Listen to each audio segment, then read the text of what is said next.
Aujourd'hui, je reviens pour booster l'ambition de quelqu'un. Tu as pour ambition de voyager. Mon cher, ma chère, ne laisse personne te déstabiliser.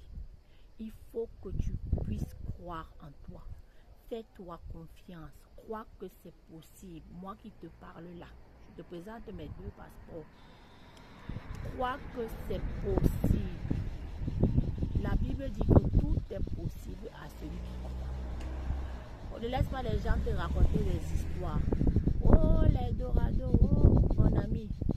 Il y a des avantages à l'étranger que nous n'avons pas dans nos pays africains. Surtout sur le point de la santé. Ici, tu peux avoir des soins. Ici, tu peux être traité. On peut te donner des médicaments. Par contre, en Afrique, ce n'est pas le cas.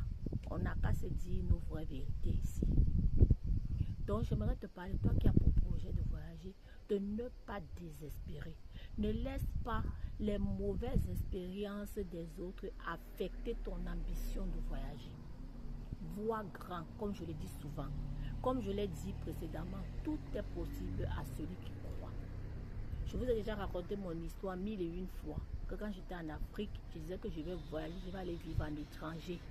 Mais à l'époque, quand je le disais, je n'avais même pas un 5 francs dans ma poche. Mais quand même, j'ai commencé à proclamer cela.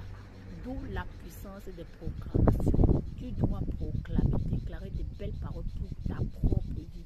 Tu dois croire que tu vas t'en sortir. Ne laisse pas l'expérience de quelqu'un affecter tes ambitions. Ne laisse pas quelqu'un t'emprisonner. Ne laisse pas les limitations de ta famille t'empêcher d'avancer.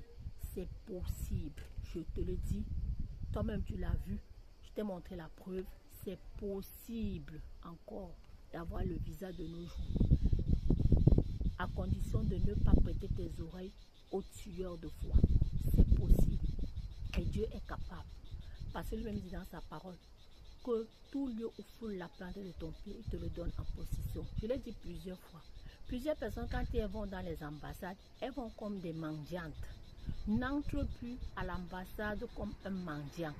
Entre comme un citoyen qui a le droit, qui aspire, un citoyen qui a le droit d'avoir le visa. Parce que plusieurs personnes partent comme s'ils sont des mendiants dans les ambassades. Avant d'arriver dans l'ambassade, déjà, vos pensées vous précèdent. Plusieurs parmi vous, où vous voyez déjà déstabilisé, vous voyez déjà comme si on ne va jamais vous donner le visa. C'est ça que je vous dis que ce qui est dans votre pensée là, c'est ce qui va se